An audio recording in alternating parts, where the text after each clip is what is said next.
आइए हम सब प्रार्थना करते हैं। हमारे प्रेमी स्वर्गीय अनुग्रहकारी अच्छे और भले पिता परमेश्वर, हमारा सच्चा सहारा, हमारी आशा, हमारा भरोसा पिता, हम आपको धन्यवाद देते हैं आज के दिन के लिए।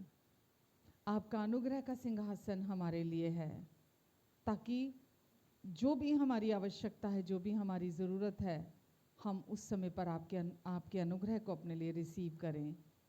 पिता, इस समय आज की इस पूरी सभा पर पूरे समय आपका अनुग्रह हम रिसीव करते हैं परमेश्वर। आपका अनुग्रह पर अनुग्रह, अनुग्रह पर अनुग्रह हमारे लिए पहले से ही प्रोवाइड करा दिया गया है, और हम धन्यवाद देते हैं। दयालु, कृपालु, सच्चे और अच्छे पिता परमेश्वर, हम आपको धन्यवाद देते हैं। हमारा भरोसा हम पर नहीं परमेश्वर, हमारा भरोसा सिर्फ और आप पर है, और जो आप पर भरोसा करते हैं, वचन कहता है, वो कभी लज्जित नहीं होते, वो आपकी महिमा को देखते हैं। और परमेश्वर, आज हम अपनी आंखें आप पर लगाते हैं, क्योंकि हम जानते हैं हमारी सहायता सिर्फ और सिर्फ आपसे आती है। धन्यवाद देते हैं परमेश्वर, हम आपको धन्यवाद देते हैं पिता। चाहे दुनिया हमें लाख जज करे, लेकिन हम आपको धन्यवाद देते हैं परमेश्वर, आप हमें सिर्फ प्यार करते हैं।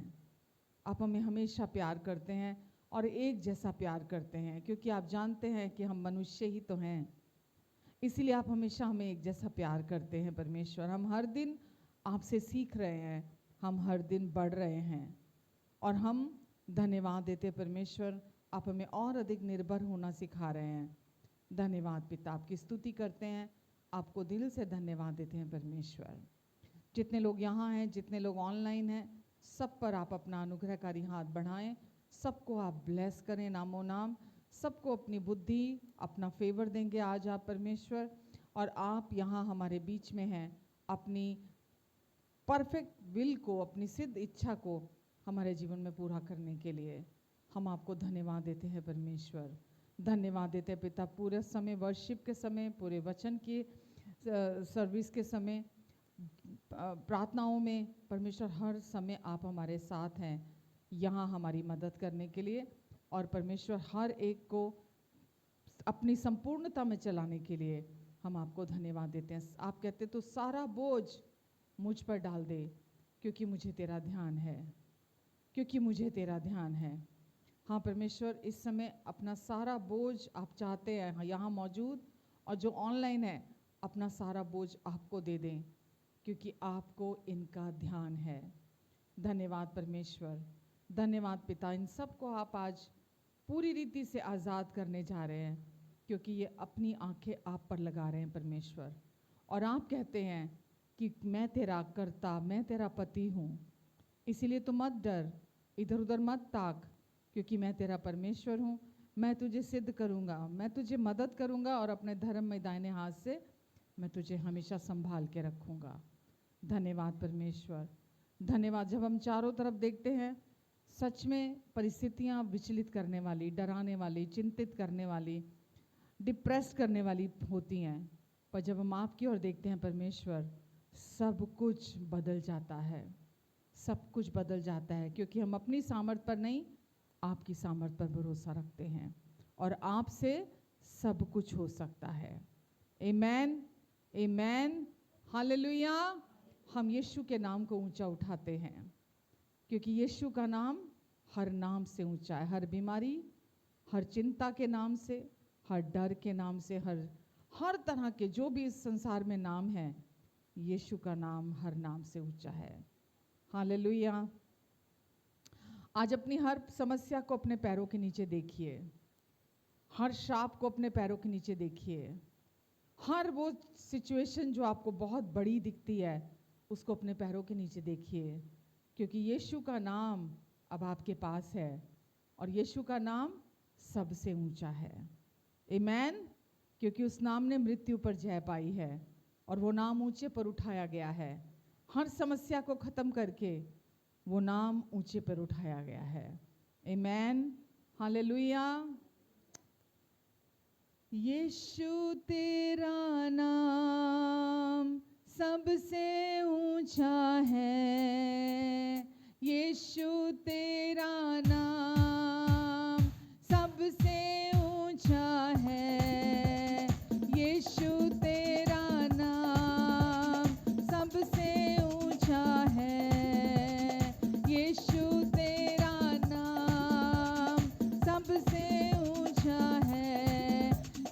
नाम में है मुक्ति, जिस नाम में है शक्ति, जिस नाम में है शांति, देता वो नाम चंगाई।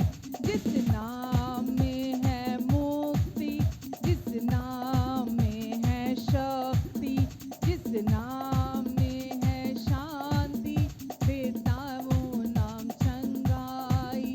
जिस नाम में है जिंदगी, यीशु है वो नाम। जिस नाम में है बंदगी, यीशु है वो नाम। यीशु तेरा नाम सबसे ऊंचा है। यीशु तेरा नाम सबसे, जिस नाम से शैतान डरे, उस नाम की जय जय करें। जिस नाम से ये ज़माना झुके, उस नाम को सलाम करें। जिस नाम से शैतान डरे, उस नाम की जय जय करें। जिस नाम से ये ज़माना झुके, उस नाम को सलाम करें। जिस नाम में है जिंदगी, यीशु है वो नाम। जिस नाम में है बंदगी, यीशु है वो नाम। यीशु तेरा नाम सबसे ऊंचा है। आमेन। सबसे ऊंचा है। बीमारी से, गरीबी से, श्रापों से है छुड़ाता वो नाम है, जो अंधों को रोशनी भी है देता। बीमारी से, गरीबी से, श्रापों से है छुड़ाता वो नाम है, जो अंधों को रोशनी भी है देता। जिस नाम में है जिंदगी, यीशु है वो नाम। जिस नाम में है बंदगी, यीशु तेरा नाम सबसे, यीशु तेरा नाम, यीशु तेरा नाम, यीशु तेरा नाम सबसे ऊंचा है। यीशु तेरा नाम, सब कुछ को भूल जाइए, क्योंकि यीशु का नाम हर समस्या से ऊंचा है। नाम सबसे, यीशु तेरा नाम, हम सब अपने यीशु के नाम को ऊंचा उठाते हैं। हालेलुया। यीशु तेरा नाम सबसे ऊंचा है। सबसे ऊंचा है। सबसे ऊंचा है। सबसे ऊंचा है। हालेलुया। यीशु का नाम सब कुछ को संभाल सकता है। जो मनुष्य से संभव नहीं, वो यीशु नाम से संभव है। वो यीशु से हो सकता है।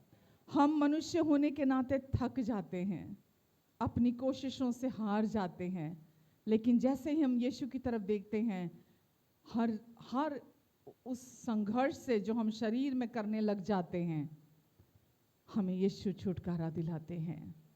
क्योंकि यीशु ने पहले ही क्रूस पर सब कुछ को अच्छा कर दिया, सब कुछ को संभाल लिया है। आमेन। जब से यीशु का नाम हमें मिला है, हमारी जिंदगियां हम वर्णन भी नहीं कर सकते यीशु ने कितनी आशीषित कर दी हैं। हमारे पास वो शब्द भी नहीं, कम पड़ जाते हैं कि हम कितने आशीषित हैं, क्योंकि यीशु ने हमें अपने स्वरूप और समानता में वापस बना दिया, हमें परमेश्वर की धार्मिकता बना दिया, हमें आशीषों के नीचे लाकर रख दिया। आमेन। ये सब संभव हुआ यीशु के लहू के द्वारा, यीशु के रूह के द्वारा। यीशु ने हमें पूरी तरह छुटकारा दिलाया है। यीशु का नाम ही काफ़ी है। सबसे बड़ा खजाना, इस पूरे कायनात का सबसे बड़ी दौलत आज हमारे अंदर है, और वो है यीशु नाम। वो है यीशु नाम, सबसे अनमोल और सबसे बहुमूल्य नाम, यीशु नाम। हालेलुया। यीशु नाम मिला, यीशु नाम मिला, मेरा जीवन संवर गया। हाँ, मेरा जीवन संवर गया। यीशु नाम मिला, यीशु नाम मिला, मेरा जीवन संवर गया। हाँ, मेरा जीवन, यीशु नाम मिला, यीशु नाम मिला, मेरा जीवन संवर गया। हाँ, मेरा जीवन संवर गया। तेरे लहू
यीशु, हम धन्यवाद देते हैं प्रभु आपके नाम के लिए।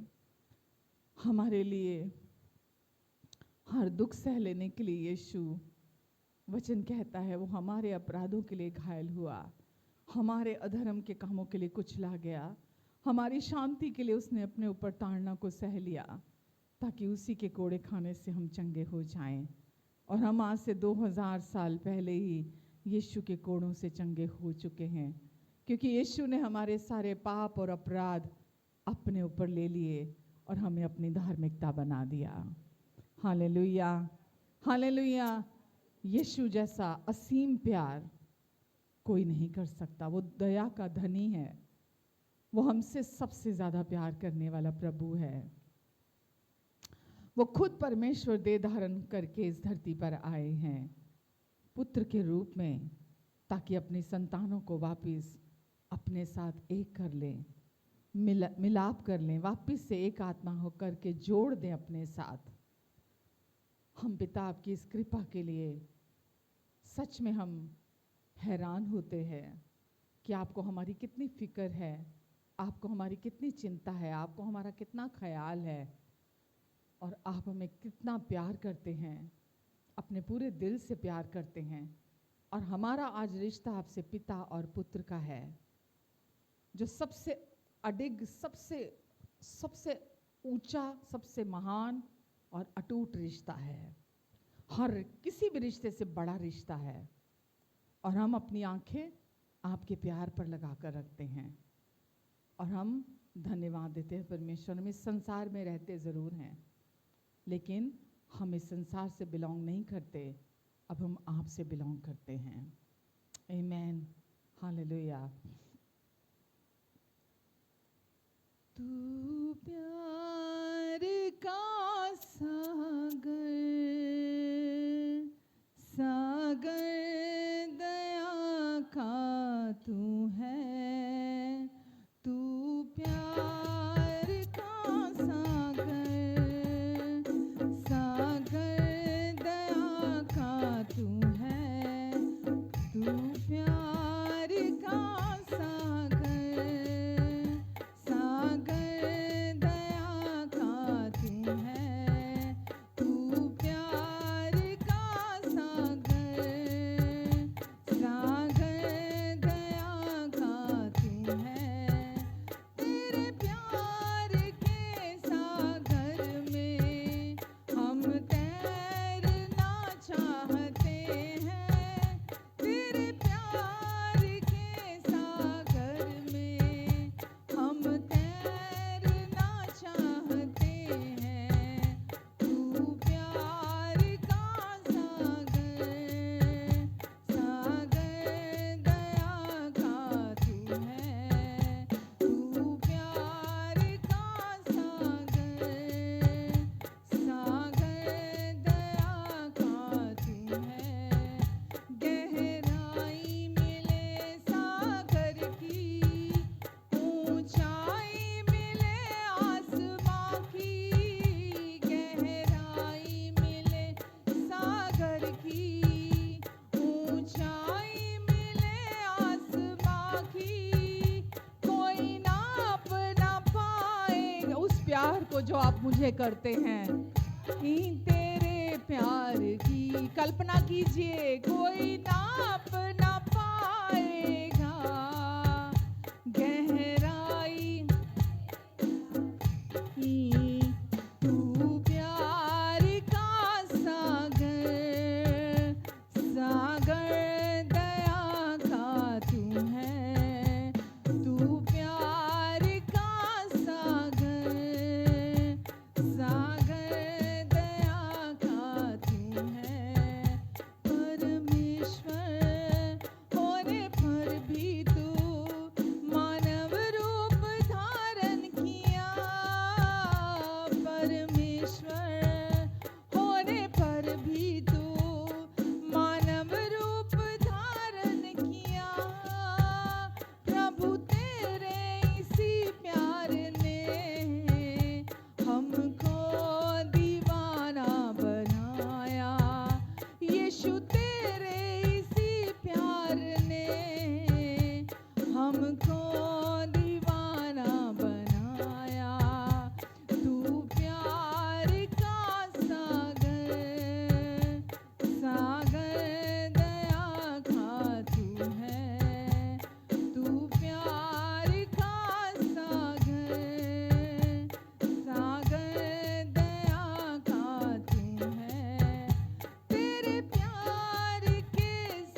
हमें धन्य कर दिया पिता आपने, अपने प्यार को हमारे हृदयों में उड़ेल कर पवित्र आत्मा के द्वारा आपने हमें धन्य कर दिया।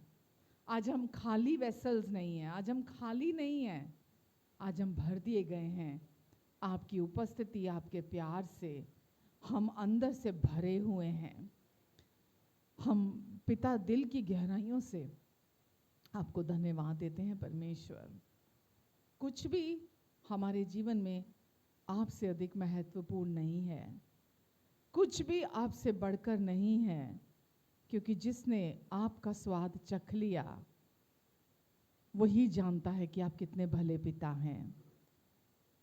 इस दुनिया में आपके अलावा कोई भलाई है ही नहीं है, आप भले पिता हैं और जिसके जीवन में आप हैं वो हर दिन आपकी भलाइयों को देखता है।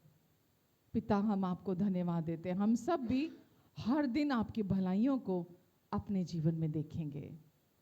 धन्यवाद देते हैं पिता हम आपको, धन्यवाद देते परमेश्वर हमारे बच्चों को संभालने के लिए, हमारी शादी को संभालने के लिए, हमारी ज़रूरतों को संभालने के लिए, हमारी सेहत को संभालने के लिए, हमारे जीवन में आने वाली हर दिन की परिस्थितियों को संभालने के लिए, हमारे आने वाले कल की बातों को संभालने के लिए, सब कुछ को संभालने के लिए हम दिल से आपको धन्यवाद देते हैं परमेश्वर। एक बच्चे की तरह आरामदायक जीवन आपने हमें दे दिया है। आज हम आप में हमेशा रेस्ट करते हैं। एक बच्चे की तरह हम हंसते हैं, हम खेलते हैं, हम एक बच्चे की तरह बेफिक्र होकर एक हर दिन नए दिन में प्रवेश करते हैं, क्योंकि हम जानते हैं अब हम अकेले नहीं हैं, आप हमारे साथ, हमारे लिए, हमारी और हमारे पक्ष में हैं। तो हम क्यों सोचें, हम क्यों चिंता करें, हम क्यों डरें, जब आप हमारे लिए और हमारे साथ, हमारे अंदर हैं और हर समय हम में से होकर काम कर रहे हैं। हम धन्यवाद देते हैं आपको पिता, धन्यवाद देते हैं परमेश्वर, धन्यवाद देते हैं जितने लोग यहाँ हैं, जितने लोग ऑनलाइन हैं, ये सब के आपके प्रिय बेटे और बेटियाँ हैं। आप इन सब से अपने पूरे हृदय से प्यार करते हैं परमेश्वर पिता, इसीलिए आप हमेशा चाहते हैं हम सिर्फ आपके प्यार की तरफ देखें, क्योंकि केवल आपका प्यार संपूर्ण है, सिद्ध है। इसीलिए आज भी पिता इनकी दृष्टि खोलें आप, इनके हृदय का ध्यान, इनके मन की आंखें सिर्फ और सिर्फ आपके प्यार पर लगी रहें, सिर्फ ही आपकी ओर देखने वाले बने, क्योंकि जब हम आपकी तरफ देखते हैं आप सब कुछ को बाकी संभाल लेते हैं। पिता आप इन सबको ब्लेस करें, इनके अपनों को ब्लेस करें, आपके अनुग्रह से आप इनकी हर जो भी इनकी ज़रूरतें हैं आप प्रोवाइड करा चुके हैं क्रूज़ पर, इसलिए आप आज भी प्रोवाइड कराने जा रहे हैं। सबको ब्लेस करें, मल्टीप्लाई करें, फ्रूटफुल करें इन सबको यीशु मसीह के नाम से। आपकी शालोम शांति मैं इन सब के जीवन पर बोलती हूँ, आपकी शालोम शांति इनके मनों में, दिलों में, विचारों में मसीह यीशु में भीतर गहरे में सुरक्षित रहे। Amen, amen and amen. Hallelujah, amen, hallelujah. कैसे हैं सब? सच में बहुत अच्छे, सब कुछ बहुत अच्छा। सिचुएशंस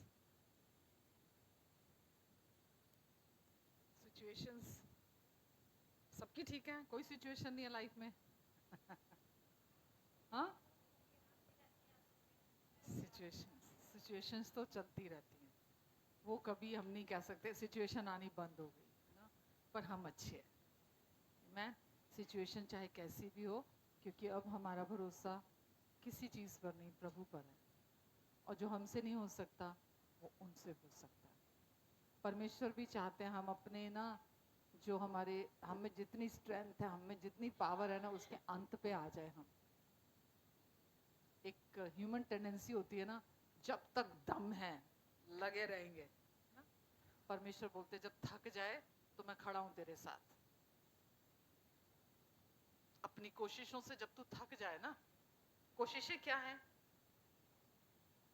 कोशिशें क्या हैं? चिंता करना क्या है? कोशिश करना है ना। चिंता करना भी क्या है? कोशिश करना है। कोई भी हालात है ना, उन हालातों को सामने देखते हुए डरना, चिंता करना, अपने लेवल पर कोशिश करना, परमेश्वर कभी नहीं चाहते हमारी जिंदगी से। परमेश्वर चाहते हैं हम हमेशा हमेशा हमेशा उनकी स्ट्रेंथ की तरफ देखें, उनकी शक्ति, उनकी पावर की तरफ देखें। सिचुएशन हम नहीं बदल सकते, चीज़ों को हम नहीं बदल सकते, इम्पॉसिबल चीज़ों को भी परमेश्वर पॉसिबल कर सकते हैं। आमेन। और इसीलिए वो चाहते हैं हम हमेशा उनकी तरफ देखें और अपने हृदय का ध्यान, अपने मन की आंखें, अपना सर्वस्व हम उन पर लगा कर रखें। आमेन। जब यीशु ने क्रूस पर सब कुछ पूरा किया तो यीशु ने क्या बोला? पूरा हुआ, पूरा हुआ। ये इतना इनकरेजिंग है ये वचन। जब यीशु ने क्रूस पर कहा पूरा हुआ, तो सब पूरा कर दिया यीशु ने। वो चाहे आपके लाइफ का कोई भी क्षेत्र क्यों ना हो, जहां आपको अभी भी लग रहा है कि बहुत सारी समस्याएं हैं, अभी भी लग रहा है कि घर में कोई बीमार है, अभी भी लग रहा है कि मेरे मेरे शरीर में अभी भी ये बीमारियां हैं, या मुझे अभी भी यहाँ पर इस एरिया में छुटकारे की ज़रूरत है। जब यीशु वचन में हम देखते हैं, जब यीशु क्रूस पर गए तो हम यीशु के साथ क्रूस पर थे, है ना। जब यीशु गाड़े गए तो हम भी यीशु के साथ कब्र में गाड़े गए। और वो हमारा पुराना इंसान जो बीमार रहता था, जो जैसे आज भी हम देखते हैं ब्लड प्रेशर की प्रॉब्लम, डायबिटीज़ की प्रॉब्लम, कैंसर की प्रॉब्लम, डिप्रेशन की प्रॉब्लम, ये सारी बीमारियां, रोग बीमारियां, है ना, ये सब कुछ को यीशु ने कब्र में खत्म किया और यीशु ऊंचे पर उठाए गए। यीशु ऊंचे पर उठाए गए, यानी कि वो सब कुछ को यीशु ने नीचे छोड़ा। अगर एक भी पाप और बीमारी का आपस में कनेक्शन है, हमने लास्ट वीक भी देखा था कि पाप और बीमारी, हम क्योंकि पापी थे, हम पहले आदम से थे, इसीलिए हम बीमार थे। लेकिन यीशु ने हमें पाप से मुक्त किया, हमें अपनी धार्मिकता दी, ताकि हम हमेशा के लिए पाप से मुक्त होकर परमेश्वर के स्वरूप और समानता में हो जाएं और हम हमेशा हमेशा चंगाई में और बहुतायत में चलें। आमेन। अब यही हमारी पहचान है, यही हमारी आइडेंटिटी है जो प्रभु यीशु मसीह हमको देने के लिए आए थे। बट समस्या कहाँ है? यीशु ने तो क्रूस पर कहा सब पूरा हुआ, हमारे लिए सब कुछ को डिप्रेशन आज यीशु ने पूरी रीति से उससे निपट लिया। हर रोग, हर बीमारी से यीशु ने पूरी रीति से निपट लिया है, हर समस्या से यीशु ने निपट लिया है। बट फिर भी आज भी हमें अपनी लाइफ में वो छुटकारा नहीं देखते हैं, वो चंगाई नहीं देखते हैं, वो होलनेस, वो संपूर्णता नहीं देखते हैं जिसको यीशु ने आकर पूरा कर दिया था। आमेन। तो क्यों नहीं है वो? आत्मा में, हमारी स्पिरिट में, हम सब जानते हैं हम आत्मा, प्राण और शरीर, हम त्रिएक प्राणी हैं। आत्मा, प्राण और शरीर।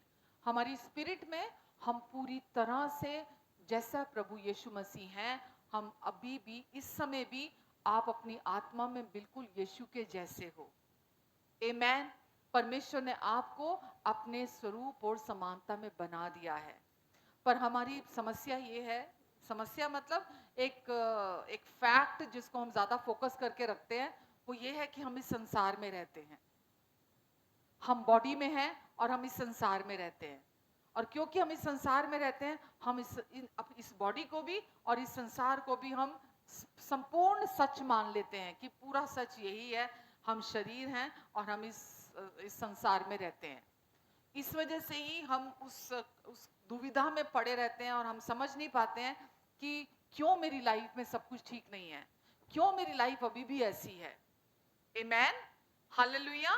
तो अभी हम जो पिछले 3-4 हफ्तों से जो हम समझ रहे हैं, जो हम सीख रहे हैं, हम वही सीख रहे हैं कि जब यीशु ने, जैसे मैं अभी आज कह रही हूँ, यीशु ने कहा क्रूस पर सब पूरा हुआ, तो यीशु ने हम जो सब, क्योंकि हम एक आत्मिक जन हैं, हम स्पिरिट बीइंग हैं, हम एक आत्मा है। अब हमारा सबसे बड़ा सच ये है, अब हम एक शारीरिक इंसान नहीं है, हम एक आत्मिक व्यक्ति हैं। जितने लोग हम यहाँ बैठे हैं जिन्होंने यीशु मसीह पर विश्वास किया है, परमेश्वर ने उन्हें एक शारीरिक व्यक्ति से आत्मिक व्यक्ति में तब्दील कर दिया है, बदल दिया है, ट्रांसफॉर्म कर दिया, रूपांतरित कर दिया। आप पूरी रीति से इस समय आत्मा में परमेश्वर के स्वरूप और समानता में है। इसीलिए जो हम सीख रहे हैं वो बहुत इंपॉर्टेंट है हमारे लिए कि जब हम अपने हम आत्मा में जब परमेश्वर के समान हैं तो रुकावट कहाँ है, रुकावट बाधा कहाँ पड़ती है। बाधा क्या है? हमारे अपने विचारों में, हमारी अपने कल्पनाओं में, हमारी अपनी सोचों में है। बहुत लोग, मैंने जैसे पहले भी हमेशा बोलती हूँ, लोग बोलते हैं विश्वास करो विश्वास करो, विश्वास करना है विश्वास करना है। तो वो एक तरह से, क्योंकि विश्वास करना एक बाय प्रोडक्ट है, जब आप परमेश्वर के प्रॉमिसेस को अपने जीवन में लेते हो, परमेश्वर के वायदे हमारे जीवन में आशा को लेकर आते हैं। परमेश्वर के प्रॉमिसेस जब आप लेते हो अपने जीवन में, वो आपके अंदर आशा को लेकर आते हैं। और जब आपके अंदर आशा आती है तो वो आपकी इमेजिनेशन में, आपकी कल्पनाओं में काम करती है। आपकी कल्पनाएं जो हैं, आप होपफुल हो जाते हो। और जब आपकी इमेजिनेशन में वो आशा, आशा किस पे? परमेश्वर के वायदों पे। जैसा परमेश्वर बोलते तू मत डर क्योंकि मैं तेरे साथ हूं, इधर उधर मत ताक क्योंकि मैं तेरा परमेश्वर हूं, मैं तुझे दृढ़ करूंगा, तेरी सहायता करूंगा और हमेशा तुझे संभाल के रखूंगा। तो जब आप परमेश्वर के वचन को अपने जीवन में लेते हैं, वो वचन आपके अंदर आशा को लेकर आता है। तो पहले विश्वास नहीं आता, पहले आशा आती है हमारी जिंदगी में। विश्वास उसका बाय प्रोडक्ट है। जब आप अपने अंदर आशा, अब किसी कोई अगर बीमार है तो वो अपने अंदर से ये होप ही छोड़ दे कि मैं कभी ठीक होऊंगा, तो विश्वास काम नहीं करेगा उसकी जिंदगी के अंदर। लेकिन अगर डॉक्टर की रिपोर्ट के बावजूद, जो भी बॉडी के सिम्टम्स हैं उसके बावजूद भी, जब वो परमेश्वर के प्रॉमिसेस पर, परमेश्वर के वायदों पर अपनी आंखें लगाता है, वो इंसान उस प्रॉमिस को अपनी जिंदगी में ले लेता है, तो वो परमेश्वर का वायदा हमें होपफुल बनाता है, हमारे अंदर आशा को लेकर आता है। और जब हमारे अंदर वो होप आती है तो विश्वास उसका बाय प्रोडक्ट है। विश्वास करना कोई सेल्फ एफर्ट करना नहीं है। आमेन? समझ रहे हैं आप? तो परमेश्वर क्या चाहते हैं कि आप, एक जगह लिखा है ना उसमें, ये शायद 26 के 2 में के 23 के 2 में लिखा है, जिसका मन मुझ में धीरज धरे रहता है। मुझ में मतलब परमेश्वर के प्रॉमिसेस में, परमेश्वर के वायदों में। जिसका मन यानी कि जिसकी कल्पनाएं, जिसकी सोचें, जिसके थॉट्स परमेश्वर में लगे रहते हैं, परमेश्वर कहते हैं मैं उसकी संपूर्ण शांति से रक्षा करता हूं। आमेन? तो सब हमारे लिए, जब हम एक विश्वासी हैं, तो आपके लिए, मेरे लिए यीशु ने कोई काम बाकी छोड़ा ही नहीं है। यीशु ने आपकी हीलिंग का काम पूरा कर दिया, आपकी प्रॉस्पेरिटी का काम पूरा कर दिया, आपके रिलेशनशिप को अच्छा कर दिया, आपकी इस संसार में रहते हुए जो भी आपकी जरूरतें हैं, यीशु ने पहले ही उन सब को अच्छा कर दिया, कंप्लीट कर दिया, परफेक्टली पूरा कर दिया उसको। बट यहाँ क्या सवाल आता है? क्या करने की जरूरत है आपको और मुझे? जो हमारी आत्मा में है उसको हमें बाहर, हम चाहते हैं वो मैनिफेस्ट हो, लेकिन वो जो हमारी स्पिरिट में है वो बाहर मैनिफेस्ट हमारे एफर्ट से, हमारी कोशिशों से नहीं होगा। आप चंगाई को उत्पन्न नहीं कर सकते अपनी कोशिशों के द्वारा कि मैं बहुत सारे कन्फेशंस करूंगा, या मैं बहुत दिन रात मैं उपवास करूंगा, मैं बाइबल पढ़ूंगा, मैं 2 घंटे बैठ के कन्फेशन करूंगा, मैं 2 घंटे बैठ के मैं ये करूंगा। मैं उससे आप चंगाई उत्पन्न नहीं कर सकते हैं। चंगाई उत्पन्न कैसे होती है? जब आप अपने मन को ट्रेन करते हैं परमेश्वर के वचन के अनुसार। जब आप परमेश्वर के वचन को, नई वाचा के वचन को जब आप अपने लिए रिसीव करते हैं, आप अपने लिए सुनते हैं, निरंतर लगातार सुनते हैं, तो वो आपके अंदर होप को लेकर आता है, वो आपके अंदर आशा को लेकर आता है। और जब आपके अंदर आशा आती है तो विश्वास उसका बाय प्रोडक्ट होता है। आप अपनी तरफ नहीं देखते, आप परमेश्वर की तरफ देखना शुरू करते हैं। लगातार अगर कोई व्यक्ति उस सिचुएशन में बना हुआ है, तो इसका मतलब क्या है? एक विश्वासी जिसने यीशु मसीह पर विश्वास किया है, अगर वो लगातार एक सिचुएशन में बना हुआ है, तो इसका क्या अर्थ है? कि अब उस व्यक्ति ने परमेश्वर के वायदे को अपने जीवन में लिया नहीं है। उस सिचुएशन के लिए, चाहे अपनी हीलिंग के लिए, चाहे प्रॉस्पेरिटी के लिए, चाहे किसी भी चीज के लिए, उसने लिया नहीं है। जब आप लेते हैं ना उस वचन को, तो वो आपकी सोचों में, आपके विचारों में काम करता है। जब वो सोचों में काम करता है, आप मैंने अपनी लाइफ में पास्ट में इतनी सिचुएशंस में से मैं होकर गुजरी हूँ, इतनी सिचुएशन जो ह्यूमन पावर से पॉसिबल नहीं था उसमें से बाहर निकल पाना, इंसान की शक्ति से उस पर जय पाना इम्पॉसिबल था।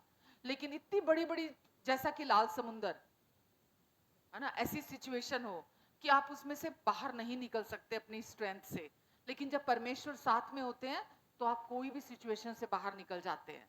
तो हम परमेश्वर एक ही चीज आपसे और मुझसे चाहते हैं कि हम जो हमारी आत्मा में है, पहले हम उन सच्चाइयों को अपने लिए जाने कि परमेश्वर ने मेरी स्पिरिट में, मेरी आत्मा में मुझे क्या बना दिया है, मुझे क्या मिल चुका है, मेरे लिए क्या पूरा कर दिया है। जब यीशु ने कहा क्रूस पर पूरा हुआ, तो यीशु ने क्या पूरा कर दिया है मेरे अंदर।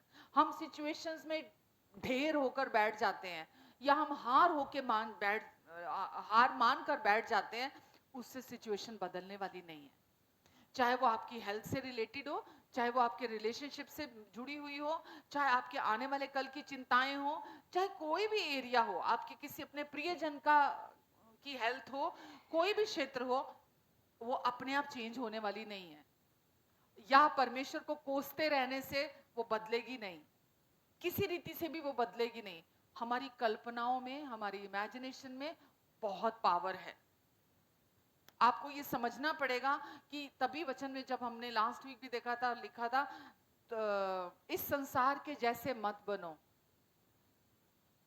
ये संसार कभी भी सोचता है, कुछ भी सोचता है, कितना भी गंदा सोचता है, कितना भी बुरा सोचता है, कितना भी खराब सोचता है, ठीक है, क्योंकि उनके अंदर ट्रांसफॉर्मेशन नहीं हुआ है अभी, उनके अंदर परमेश्वर का जीवन नहीं आया, उनके अंदर वो बदलाव नहीं हुआ जो पवित्र आत्मा ने आपके अंदर डाल दिया है। अब आप कुछ भी सोचने के लिए फ्री नहीं है। समझ रहे हैं आप कि बैठे हैं और घंटों आप अपनी इमेजिनेशन को करप्ट कर रहे हैं, खराब कर रहे हैं, गंदा कर रहे हैं अपनी इमेजिनेशन को, क्योंकि दुष्ट यही चाहता है। आपको पता है दुष्ट के पास कोई पावर नहीं है आपके और मेरे लिए, जैसे उसके पास हवा के जीवन के ऊपर कोई पावर नहीं थी, ईव के जीवन में कोई अथॉरिटी नहीं थी उसके पास, लेकिन वो फिर भी आता है। उसको पता है कि मेरे पास अथॉरिटी नहीं है इसके पास, इसके लाइफ को कुछ भी मैं नुकसान पहुंचा सकूं या मैं इससे कुछ करा सकूं। हम किसी से कब कुछ कराते हैं? जब हमारे पास अथॉरिटी होती है ना। लेकिन वो जानता था कि मेरे पास अथॉरिटी नहीं है, तो मेरे पास एक ही चीज है कि मैं इसको धोखे में फंसाऊं, अपनी बातों में इसको फंसाऊं। और वो क्या करता है? वो आता है और वो आकर उसको धोखे में फंसाने की कोशिश करता है, अपनी बातों में, अपने सजेशंस में, अपनी गंदी घटिया सोच में उसको फंसाने की कोशिश करता है, और वो उस धोखे में आ जाती है, और धोखे में आकर उस वृक्ष का फल खुद खाती है।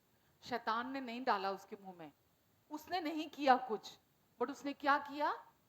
उसने केवल उसको एक विचार दिया, वो विचार उसकी इमेजिनेशन में चला गया, कल्पना बन गया, और जो वो इमेजिन करने लगी वही उसके एक्शन बन गए, वही उसने उस वृक्ष के फल को खा लिया। इमेजिन क्या किया? झूठ को, उसने बोला अगर तू इस वृक्ष के फल में से खा लेगी तो तू परमेश्वर के जैसी बन जाएगी, जबकि वो पहले ही परमेश्वर के जैसी थी। और वो उस धोखे में आ गई उसके कहने पर, और उसने उस वृक्ष का फल खाया, और वो सबसे ऊंचे स्थान से, क्योंकि सारी अथॉरिटी उसके पास थी, सारी पावर उसके पास थी, आदम और हव्वा के पास, लेकिन क्योंकि वो धोखे में आ गई, इसलिए सबसे ऊंची जगह से गिरकर सबसे निचले स्थान में वो आ गई। आप समझ रहे हैं शैतान के अंदर सब गंदगी कैसे शुरू हुई? उसकी खुद की भी सोच से शुरू हुई। और वो एक जगह ये शाया में लिखा है, वो बोलता है मैं परमेश्वर से ऊंचा सिंहासन अपना बनाऊंगा, परमेश्वर से भी ऊंचा। एक दिन परमेश्वर नीचे होंगे, मैं ऊपर होऊंगा परमेश्वर से ऊपर, मैं इतना ऊंचा उठाऊंगा अपने आप को, मैं मतलब सब कुछ के ऊपर होऊंगा। तो कहां से समस्या शुरू हुई थी? कल्पना से, उसकी इमेजिनेशन से, वहीं से प्रॉब्लम शुरू हुई है। एक गंदी सोच इंसान को नीचे गिरा सकती है, और एक वचन के मुताबिक जब आप परमेश्वर के वचन को लेते हैं, परमेश्वर का प्रॉमिस लेते हैं, वो आपको सबसे निचले स्थानों से सबसे ऊंचे स्थानों में बिठा सकता है। आमेन। तो दुष्ट हमेशा आज एक विश्वासी के जीवन में कैसे काम करता है, कैसे काम करता है, और विश्वासी को क्या क्या बचाव करना है अपना। आज मैंने बोल रही हूँ ना, यीशु ने कुछ बाकी नहीं छोड़ा। प्रभु यीशु मसीह ने हमारी लाइफ में सब कुछ को पूरा कर दिया है। आपको और मुझे क्या करना है? अपने अपने विचारों, अपनी इमेजिनेशन, अपने सोचने की जो शक्ति है, हमको उसको करप्ट होने से बचाना है। हमको वहां पर शैतान को मौका नहीं देना कि हम बैठे हैं, जैसे मैंने बोला, हम कुछ भी सोचने के लिए फ्री नहीं है। कुछ भी गंदा, कुछ भी घटिया, कुछ भी ऐसे ख्याल सोचने के लिए हम फ्री नहीं है, क्योंकि परमेश्वर चाहते हैं हम उनके विचारों को ले लें। जैसे हमने लास्ट वीक देखा था फिलिपियन चैप्टर 4 में, फिलिपियो अध्याय 4 में क्या देखा था हमने कि जो जो बातें किसी पे, सबसे पहले था किसी भी बात की चिंता नहीं करनी।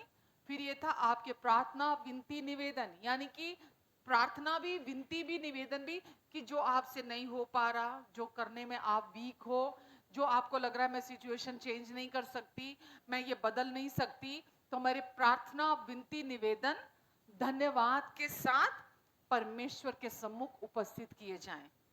आमेन। इसको बोलते हैं अपने आप को हम्बल करना, अपने आप को दीन करना। हमारे प्रार्थना, विनती, निवेदन धन्यवाद के साथ परमेश्वर के सम्मुख उपस्थित किए जाएं, तब परमेश्वर की शांति जो समझ से परे है वो हमारे हृदय में, हमारे मन में, मसीह यीशु में सुरक्षित रहेगी। और उसके बाद क्या लिखा था कि जो जो बातें हाँ सच्ची हैं, पवित्र हैं, आदरणीय है, मनभावनी है, सुहावनी है, प्रशंसा और सद्गुण की बातें हैं, उन पर अपना ध्यान लगा के रखना, उन पर अपना फोकस बना के रखना। आमेन। तो आज आपका और मेरा, हमारा पाठ क्या है? हमारा पाठ क्या है? जो यीशु ने क्रूस पर पूरा कर दिया, वो यीशु का पार्ट था। हम पापी थे, हमें धर्मी बना दिया। सबसे इम्पॉसिबल काम जो कभी इंसान कल्पना भी नहीं कर सकता। आज भी लोग अपना उद्धार कमाने में लगे हुए हैं। आज भी दुनिया के लोग वो अपनी मुक्ति कराने में लगे हुए हैं, वो अपने जीवन को अपनी कोशिशों से बदलने में लगे हुए हैं। सबसे मुश्किल काम था मनुष्य का बिना कोशिश के उद्धार करना, अपनी कोशिशों से। परमेश्वर ने वो कर दिया यीशु में, हमें पापी से धर्मी बना दिया है। अब हम परमेश्वर की धार्मिकता हैं। तो पूरा काम यीशु ने कर दिया। अब आप धर्मी बन गए, यानी कि अब आप हमेशा के लिए 100% आशीषित हैं। आपसे बढ़कर कोई आशीषित है ही नहीं है। एक आशीषित व्यक्ति को कैसे आशीषित किया जा सकता है, मुझे कोई बताएगा? एक आशीषित व्यक्ति को, आशीषित का क्या मतलब होता है? क्या मतलब होता है? खाली पैसा हो, गाड़ी हो, बड़ा बंगला हो, घर हो, बैंक अकाउंट भरा हुआ हो, आशीषित व्यक्ति ये होता है। सबसे बड़ा उसके लिए ब्लेसिंग है फिटनेस, अच्छी सेहत, बिना रोग, कोई बीमारी ना हो उसके लिए।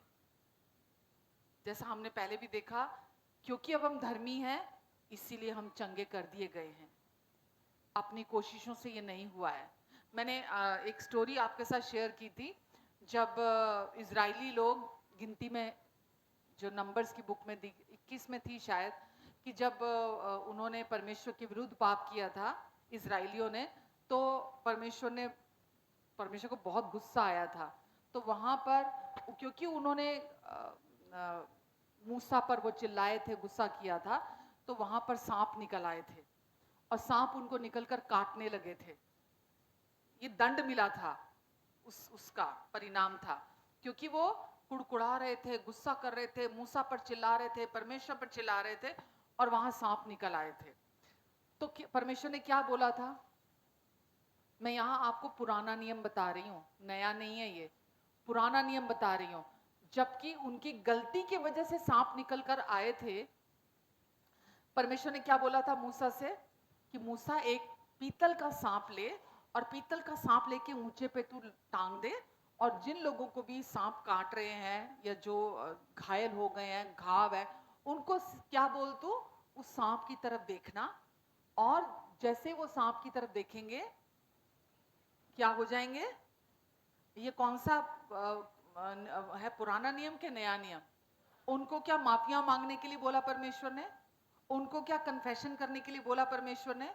उनको कुछ भी एफर्ट करने के लिए बोला परमेश्वर ने कि तुमने गलती की, तुमने अनाज्ञाकारिता करी, इसलिए सांप निकल कर आए थे।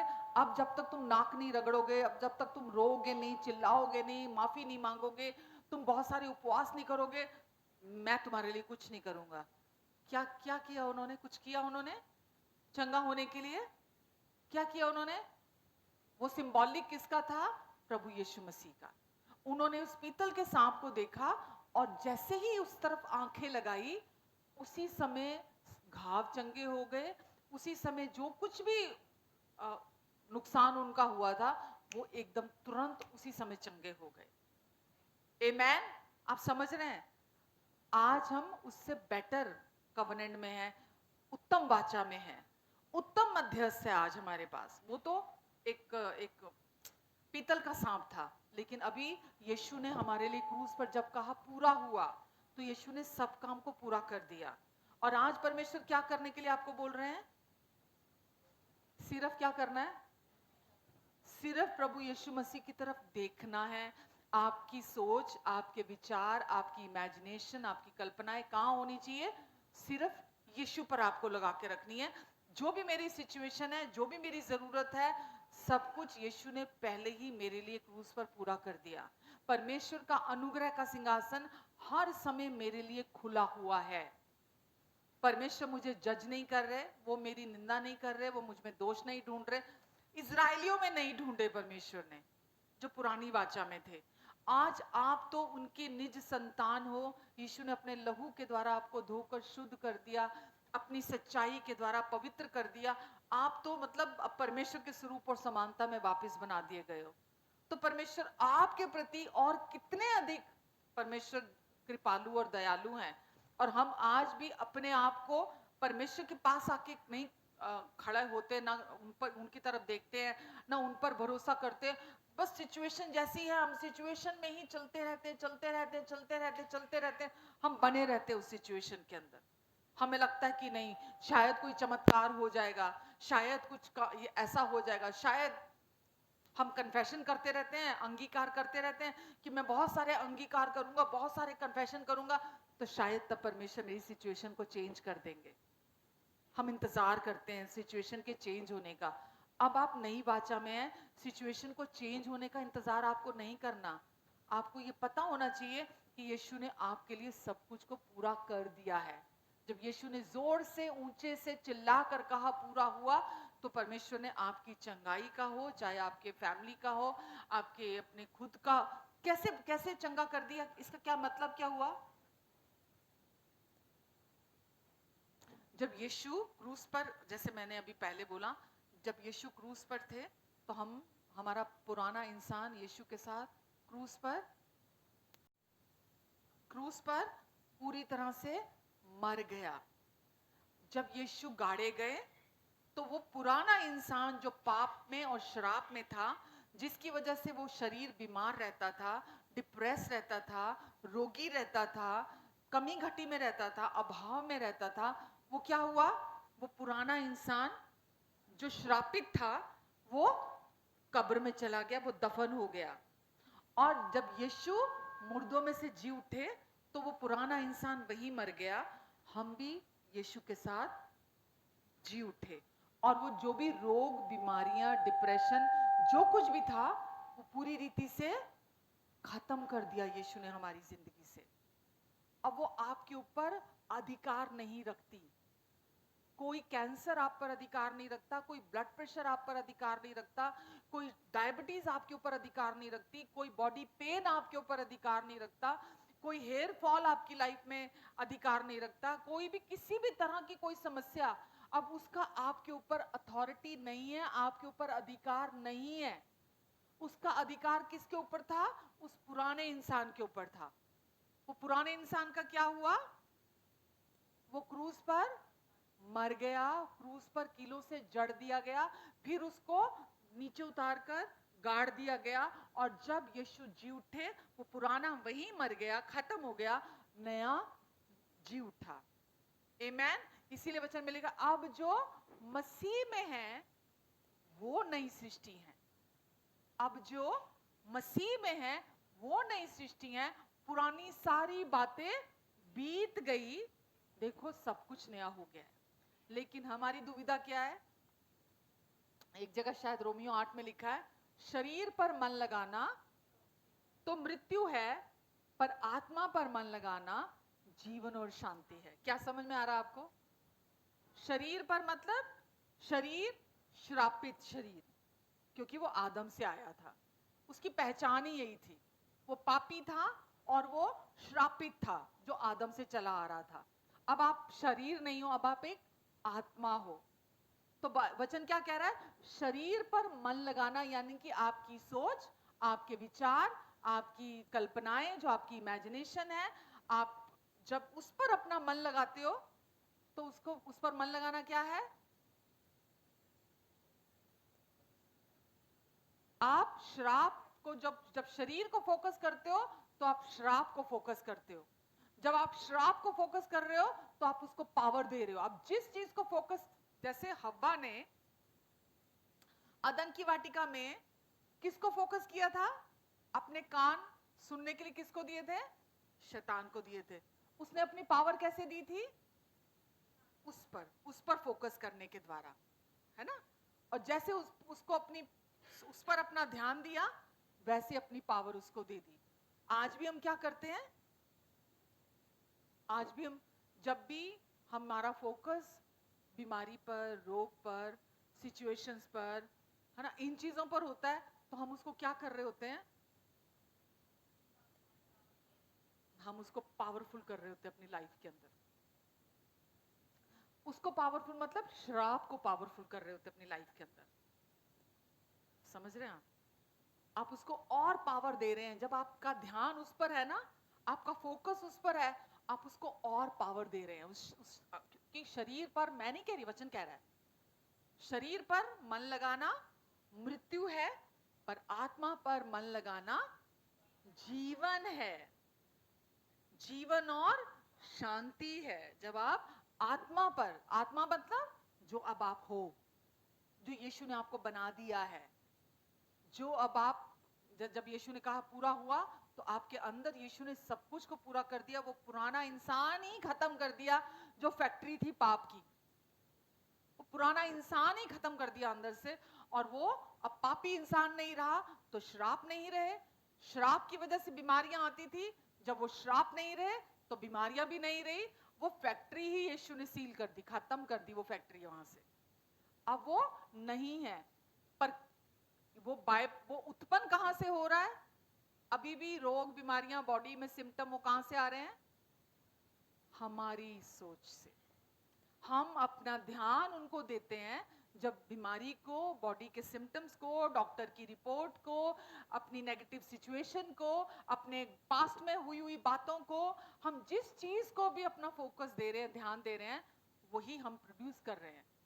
अगर मैं हर नेगेटिव चीज को अपना ध्यान दे रही हूं तो दैट मीन्स मैं श्राप को पावर दे रही हूं। कर्स मेरी जिंदगी में एक्टिव हो रहे हैं। मैं श्राप को पावरफुल बना रही हूं अपनी लाइफ के अंदर। और जब श्राप पावरफुल होगा तो आपको खुद समझ में नहीं आएगा, कमी घटी होएगी, कर्जे में होएंगे, रोग होएगा, बीमारी होएगी, एडिक्शन आ जाएंगे, कलेश आ जाएंगे, डिप्रेशन आ जाएगा, क्योंकि वो आप खुद उसको पावर दे रहे हैं। आप समझ रहे हैं? कोई दूसरी चीज यहां, हव्वा ने जब पाप किया कोई दूसरा जिम्मेवार नहीं था।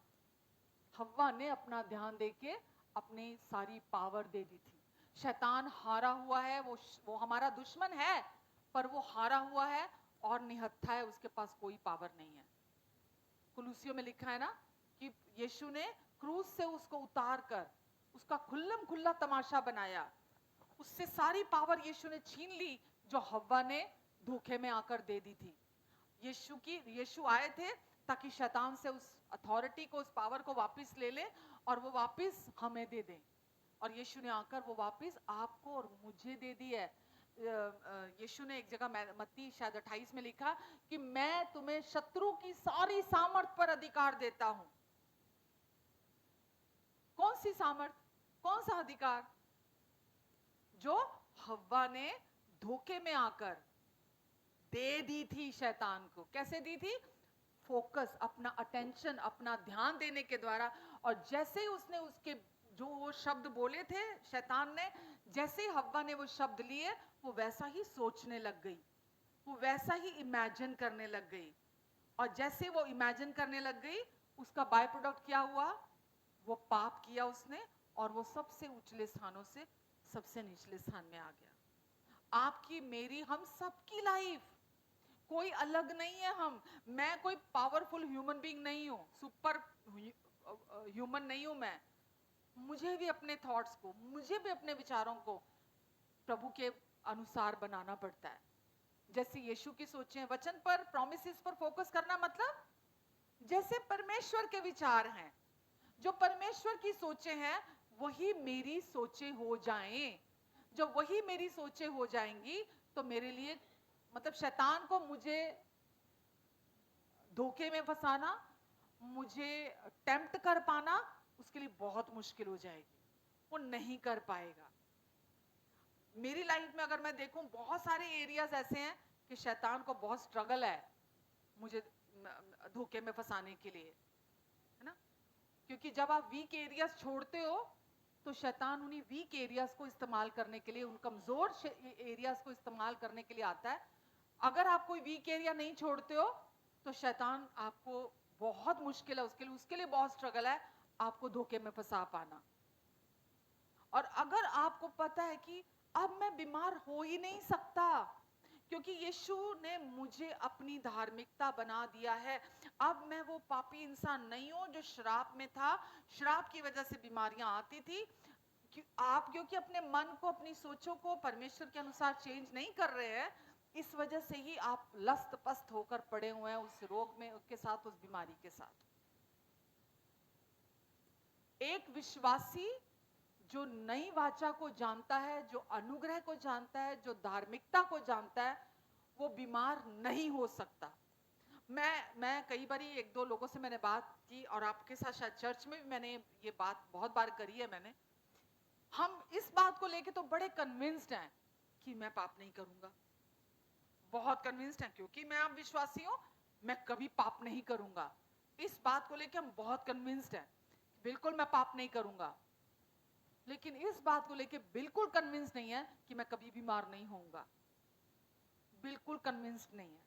हम उसको बड़ा रीजनेबली ले लेते हैं, जब बीमारी के लक्षण आते हैं ना, हम उसको बड़ा रीजनेबली ले लेते हैं। शैतान के लिए इतना काफी है। आप इस समय, क्योंकि अब आप एक आत्मा है, इस समय भी आप कहाँ हैं? यहां भी हैं और स्वर्ग में भी हैं, ठीक है? कल जब आप इस शरीर को छोड़ के स्वर्ग में एंटर करेंगे, क्या आप वहां बीमार होंगे? होंगे? तो आज भी तो आप वहीं हैं, आज भी तो आप स्वर्ग में हैं, इस समय भी आप स्वर्ग में हैं। जब आप कल स्वर्ग जाएंगे और वहां जाके बीमार कभी नहीं होंगे, बीमारी वहां नहीं, आपको, आप उसके सिम्टम, उसके बैक्टीरिया, जर्म्स आपको वहां पकड़ नहीं सकते हैं जब आप स्वर्ग जाएंगे। तो अभी भी तो इस समय आप जितना पवित्र, जितना धर्मी, जितना सिद्ध आपको स्वर्ग में प्रवेश करने के लिए होना चाहिए, आप अभी भी हो।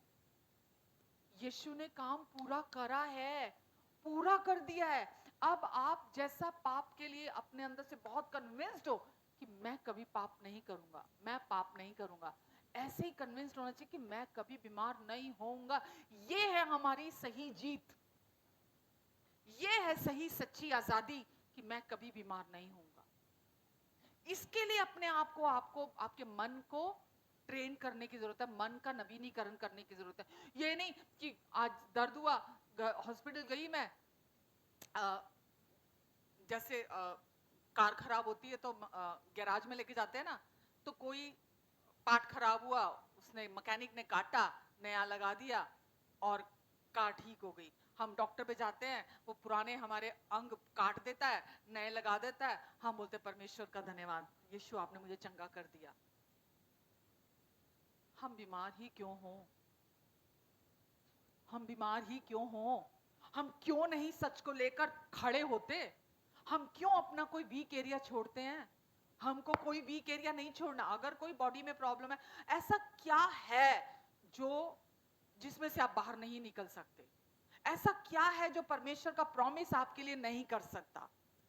परमेश्वर के सारे वायदे सच्चे हैं और पावरफुल हैं, जो आपकी लाइफ को ट्रांसफॉर्म करने की शक्ति रखते हैं। जैसा आपने जिस दिन विश्वास किया था प्रभु यीशु मसीह पर, परमेश्वर के उस प्रॉमिस ने आपके जीवन को ट्रांसफॉर्म, आपको बदल दिया, आपको नई सृष्टि बना दिया। अब आपको कोई ये नहीं कह सकता, आपको कोई आके बोल दे नहीं नहीं तुम नई सृष्टि नहीं हो, नहीं नहीं तुम अभी भी वो पापी इंसान हो, नहीं परमेश्वर तुम्हें प्यार नहीं करते, मान जाओगे? कभी नहीं मानोगे। बोलो बोलता रहे, बोलता रहे। मैं तो परमेश्वर का बेटा हूं, मैं तो परमेश्वर की बेटी हूं, परमेश्वर मुझे प्यार करते हैं, उन्होंने मेरे सारे पास्ट प्रेजेंट और फ्यूचर के सारे पापों की कीमत चुका दी है। मैं जानता हूं ये बात, मैं जानता हूं। लेकिन ये क्यों नहीं हम मानते कि मैं सेम टोकन जिसमें यीशु ने मुझे पापी से धर्मी बनाया था, सेम टोकन यीशु ने मुझे रोगी से चंगा भी उसी समय किया जब पापी से धर्मी बनाया था। तो रोगों से छुटकारा दिलाकर मुझे चंगा कर दिया। वो पुरानी सृष्टि थी जो रोगी थी, बीमार होती थी, क्योंकि वो उसकी वो प्रोड्यूस करती थी वही चीजें, वो बॉडी, वही रोग, वही बीमारियां, वही सिम्टम, वही कमी घटी, वही एडिक्शन, वही डिप्रेशन, वो वही, क्योंकि वो पुरानी फैक्ट्री थी पाप की, वही उत्पन्न होता था। लेकिन अब नहीं, अब मेरे अंदर परमेश्वर की सोचें हैं, अब पवित्र आत्मा मेरे अंदर रहते हैं, अब मैं परमेश्वर के साथ एक आत्मा होकर जुड़ चुका हूँ, अब मैं एक नई सृष्टि हूँ, पुरानी सारी बातें बीत गई हैं।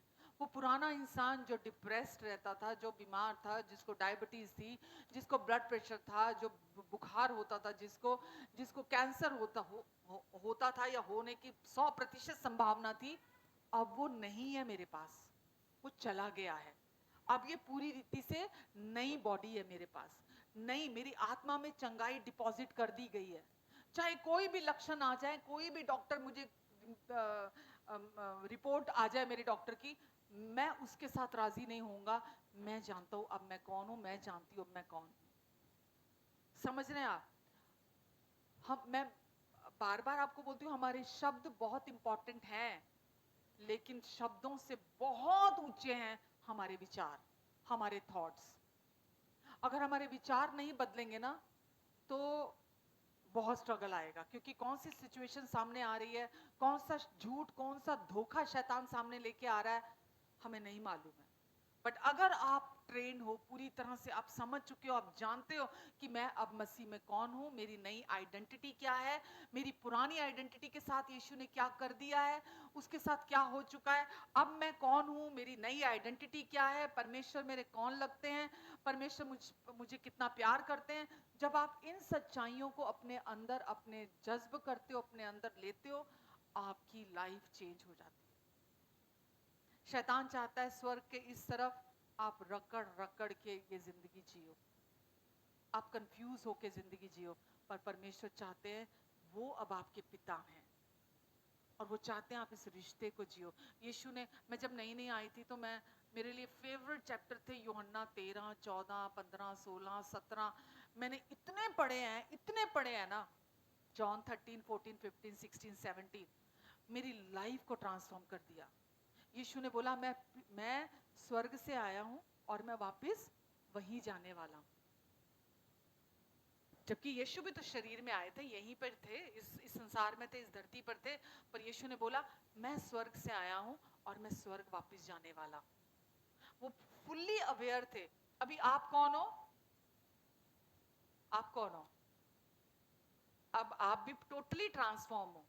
अब आप इस संसार से बिलोंग नहीं करते हो।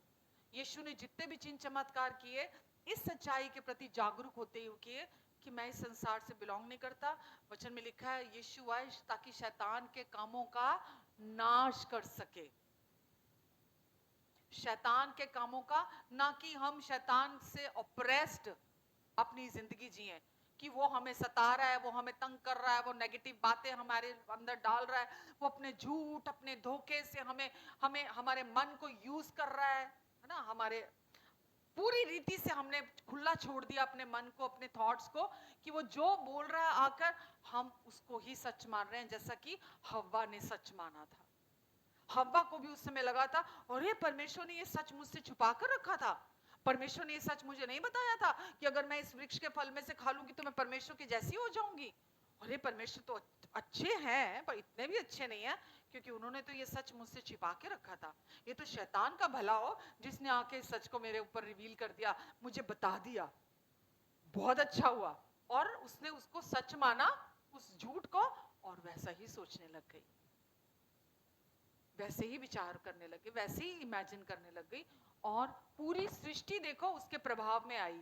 आज तक कुछ चेंज नहीं हुआ है। आज भी हमारी लाइफ में ऐसा ही होता है। हम सबसे ऊंचे स्थानों में बिठा दिए गए हैं, पर क्योंकि शैतान आकर झूठ बोलता है, हमें अपने डिसेप्शन में फंसाता है, हम भी, जबकि सबसे ऊंची क्रिएशन है, परमेश्वर ने सबसे ऊंचा हमें बिठा दिया है, यीशु के साथ पिता के दाहिने बैठे हुए हैं हम इस समय। हम में कोई दोष, कोई घटी नहीं है। परमेश्वर हमसे कोई एफर्ट नहीं मांग रहे। परमेश्वर कुछ नहीं कह रहे तू अपने बिहेवियर मॉडिफिकेशन कर, अपने आप को चेंज कर। बोलते अपना फोकस चेंज कर, अपना फोकस चेंज कर, अपना ध्यान चेंज कर। शैतान की बातों की तरफ, उसके झूठ की तरफ, उसके धोखेबाजी की तरफ, वो जो तुझे आके सलाहें देता है, तू ये कर ले, तू वो कर ले, तू ऐसे कर ले, तू वैसे कर ले, नहीं, तूने सुनने वो बातें, मत ध्यान दे उस तरफ। तेरे को जो मैं तुझे कहता हूं, तेरे लिए कहता हूं, तुझे अपना ध्यान, अपना फोकस उस पर बनाकर रखना है। परमेश्वर ने क्या बोला था अदन की वाटिका में? वाटिका के सब वृक्ष के फलों में से तुम खा सकते हो, लेकिन वाटिका के बीचों बीच ये जो भले और बुरे के ज्ञान का वृक्ष है ना, उसके फल में से मत खाना, क्योंकि जिस दिन तुम खाओगे तुम आत्मिक रीति से मर जाओगे। तो उसको किस पर फोकस रखना था? जो परमेश्वर ने कहा था उसके लिए, क्योंकि परमेश्वर प्रेमी पिता है, भले पिता, और वो नहीं चाहते थे कि वो भले और बुरे के ज्ञान के अनुसार जिए। वो क्या चाहते थे परमेश्वर? मुझ पर पूरी तरह से डिपेंड होकर जिए, जो मैंने कहा है मेरी सुने, क्योंकि मैं भला पिता हूं, मैं इनकी भलाई चाहता हूं जैसा मैं चाहता हूं। परमेश्वर ने रोबोट नहीं बनाया, परमेश्वर ने अपने लिए संगति करने के लिए एक इंसान को बनाया, जो परमेश्वर के कहे अनुसार या परमेश्वर पर इतना भरोसा करे, ऐसा रिलेशनशिप हो कि कोई डाउट उसके मन में ना हो। आज हमारी सिचुएशन थोड़ी सी नेगेटिव होती है ना, हम सबसे पहले परमेश्वर को ही कल्प्रिट मानते हैं, जैसा हव्वा ने माना। उसने बोला परमेश्वर इतने अच्छे नहीं है। कहाँ होता है ये काम? हमारी कल्पनाओं में, हमारी सोचों में। एक विचार हमें ऊपर से नीचे गिरा देता है, जैसे हव्वा ऊपर से नीचे गिरी। एक विचार, ज्यादा नहीं चाहिए, बहुत सारे विचार नहीं चाहिए। उसने एक विचार दिया कि यदि तू इस वृक्ष के फल में से खाएगी तो तू परमेश्वर, तू कभी नहीं मरेगी, तू परमेश्वर के जैसी हो जाएगी। और उसने उसी चीजों को, जो वो बोलता जा रहा था, वो इमेजिन करती जा रही थी। और जैसे वो उसने इमेजिन करना शुरू किया, इमेजिन करना पता क्या है? कंसीव करना। जैसे गर्भ में बीज जाता है ना, माँ के गर्भ में, तभी तो बच्चा आता है ना। ऐसे ही इमेजिनेशन भी आत्मिक गर्भ है, जिसमें आप चीजों को कंसीव करते हो। लास्ट वीक मैंने क्या बोला था? बहुत कॉमन है ये, कि आकाश में जब ऊपर पक्षी उड़ रहे होते हैं ना, जब हम उनको देखते हैं ना, बहुत अच्छे लगते हैं। उनको घोंसला नहीं बनाने देना अपने विचारों में। जब हम घोंसला बनाने देते हैं, मतलब आपने कंसीव कर लिए वो गंदे बीज, उनको जगह दे दी ताकि वो आपके अंदर आकर गंदगी मचा सके। दुष्ट कुछ नहीं कर सकता, उसके पास कोई पावर, कोई अथॉरिटी नहीं है आपके लिए। वो आपको आपके अपनों के विरोध में करेगा, आपके माँ बाप के विरोध में करेगा, आपकी वाइफ के विरोध में करेगा, आपके बच्चों के विरोध में करेगा। सिचुएशंस ऐसी आपके आपके विचारों में कर देगा, आपको लगेगा कि इससे बुरी सिचुएशन तो हो ही नहीं सकती। आपको पता है एक्चुअली संसार में लोग ऐसी ऐसी सिचुएशंस में से होकर जा रहे हैं जिसको एक्चुअल में आप कहेंगे कि बदतर लाइफ है इनकी, बदतर लाइफ है इनकी। लेकिन एक विश्वासी के लिए बदतर लाइफ कभी भी नहीं है। विश्वासी तो आशीषित है। विश्वासी केवल वो सोच लेनी बंद कर देना शैतान की, तो उससे विश्वासी से तो वैसे ही ब्लेस्ड कोई नहीं है, लेकिन वो मैनिफेस्टेशन वाली लाइफ जीने लगेगा। जो आत्मा में है वो मैनिफेस्टेशन बाहर होने लगेगा, जो परमेश्वर ने उसको अंदर बना दिया है। दुष्ट हमेशा अपने झूठ के द्वारा हमें धोखे में फंसाता है, लेकिन वचन हमें उस धोखे में से बाहर लेकर आता है। आपको कैसा भी धोखा क्यों ना दिया हो, शैतान ने कैसे भी झूठ में क्यों ना फंसाया हो, जब आप विश्वास परमेश्वर के वचन को विश्वास से अपने लिए लेते हैं कि मैं जानता हूं परमेश्वर सच्चे हैं, तो वो आपकी लाइफ को ट्रांसफॉर्म कर देता पूरी तरह से। आमीन। अब करना क्या है हमको? करना क्या है हमको? देखो, जब कोई, मैंने बहुत अपनी फैमिली में देखा है, जब कहीं जाना होता है, ट्रैवल करना होता है, या कोई ऐसी कोई सिचुएशन होती है, मैंने बहुत बहुत लोगों को देखा है, दुनिया में भी फैमिली में भी, पैनिक अटैक आने शुरू हो जाते हैं, पेट खराब होना शुरू हो जाता है, धड़कनें बढ़नी शुरू हो जाती हैं, पल्स बढ़नी शुरू हो जाती हैं। क्यों होता है ऐसा? बोलो। एग्जैक्टली, क्योंकि उसी के बारे में सोचने लग जाते हैं, हाय ये कैसे होगा, हाय वो कैसे होगा, हाय ये तो ना हो जाए, हाय वो ना हो जाए, अगर ऐसा हो गया तो क्या होगा, अगर वैसा हो गया तो क्या होगा। जैसे ही ऐसा सोचने लगते हैं तो क्या होता है? पल्पिटेशन बढ़ जाती है ना, हार्ट रेट बढ़ जाता है, एकदम घबराहट होने लगती है, बेचैनी शुरू हो जाती है, पेट खराब हो जाता है, पैनिक अटैक आने लगते हैं। बहुत सिंपल है इस बात को समझना। आपकी बॉडी वैसा रिएक्ट करने लग जाती है जैसी आपकी सोच होती है। बहुत आसान है इसको समझना। तो इसीलिए जब आप आज यीशु में हैं, तो जब शरीर, आपको पता, आपकी कल्पनाएं दोनों तरह से काम करती है। जब आप अपनी कल्पनाओं में, अपनी इमेजिनेशन में, अपने सोचों में, अपने विचारों में दुष्ट के विचार लेते हो, डर के विचार लेते हो, कंडेम करने वाले विचार ले लेते हो, डरान किसी तरह के भी आप चिंता के विचार ले लेते हो, बेचैनी के थॉट्स लेते हो, जब जो ये सब दुष्ट की तरफ से है, तो एकदम से ये पैनिक अटैक, पल्पिटेशन बढ़ना, पेट खराब हो जाना, है ना, हालत खराब हो जाती है। यही आप अपनी इमेजिनेशन को ट्रांसफॉर्म कर सकते हो। अब आप उसी को छेड़ना नहीं है आपको उसको, अब आप परमेश्वर के प्रोमिसेस को अपने अंदर इमेजिन करने लग जाओ।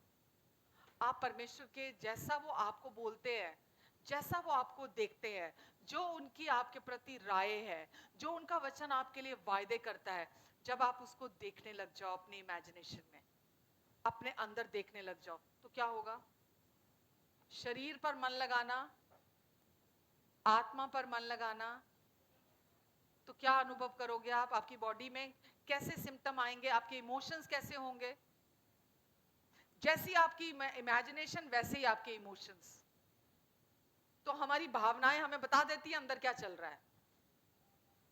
जो आप फील कर रहे हो ना, नेगेटिव या पॉजिटिव, वो पता चल जाता अंदर क्या चल रहा है। उसको आपको क्या करना है? चेंज करना है।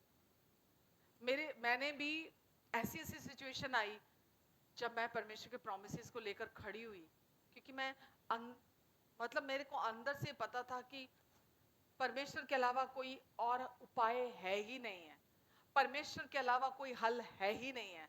परमेश्वर से अगर नहीं हो सकता तो ये किसी सूरत में कहीं से नहीं हो सकता।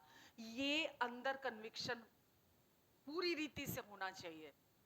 जब आपको पता है कि कोई भी सिचुएशन आई है, परमेश्वर से सब कुछ हो सकता है, जितना आपको पता होगा परमेश्वर से हो सकता है, उतना आप और डिपेंड होगे परमेश्वर पे। उतना, जैसे परमेश्वर ने आदम हवा को बनाया था किस लिए? कि ये मुझ पर और अधिक डिपेंड होकर जिए। जो मैंने बोला है मेरी सुने, मेरी तरफ देखें, अपने दिल का ध्यान, अपने मन की आंखें सिर्फ और सिर्फ जो मैंने प्रॉमिस किया है, जो मैंने बोल दिया है, सिर्फ उस पर लगा कर रखें। अपने कान, अपनी ज्ञानेंद्रियां, अपने जो 5 सेंसेस हैं, उसको कहीं और ना लगाएं, सिर्फ मुझ पर लगा कर रखें। इंद्रियों को परमेश्वर के वचन पर नहीं लगाते, हम अपनी ज्ञान इंद्रियों को यहाँ वहाँ सब जगह लगा देते हैं। समझ रहे हैं आप? मत्ती में जैसा लिखा प्रभु यीशु मसीह ने अपने वचन में कि तू, वचन में लिखा तो है तू व्यभिचार ना करना, लेकिन मैं तुम्हें आज कहता हूं कि यदि तुमने किसी स्त्री पर कुदृष्टि भी डाल दी तो समझ लेना तुमने व्यभिचार कर दिया। तो यीशु क्या बोल रहे हैं? फरीसी लोग, व्यवस्था को मानने वाले लोग एक्शन को ज्यादा, शरीर को ज्यादा अहमियत देते थे। आप समझ रहे हैं? वो शरीर के कामों को ज्यादा अहमियत देते थे पुराने नियम में। पर यीशु उससे ऊंची बात कह रहे हैं कि तुमने सुना तो होगा कि व्यभिचार ना करना, पर मैं तुम्हें कहता हूं कि अगर तुमने किसी औरत के ऊपर गंदी नजर डाल दी तो तुमने वो कर दिया। ठीक है? तो यीशु उनको उससे ऊंचा स्टैंडर्ड दिखा रहे थे फरीसियों को। तो क्या मतलब हुआ? उस बंदे ने कोई क्राइम किया तो नहीं, बाहर एक्शन तो नहीं किया ना।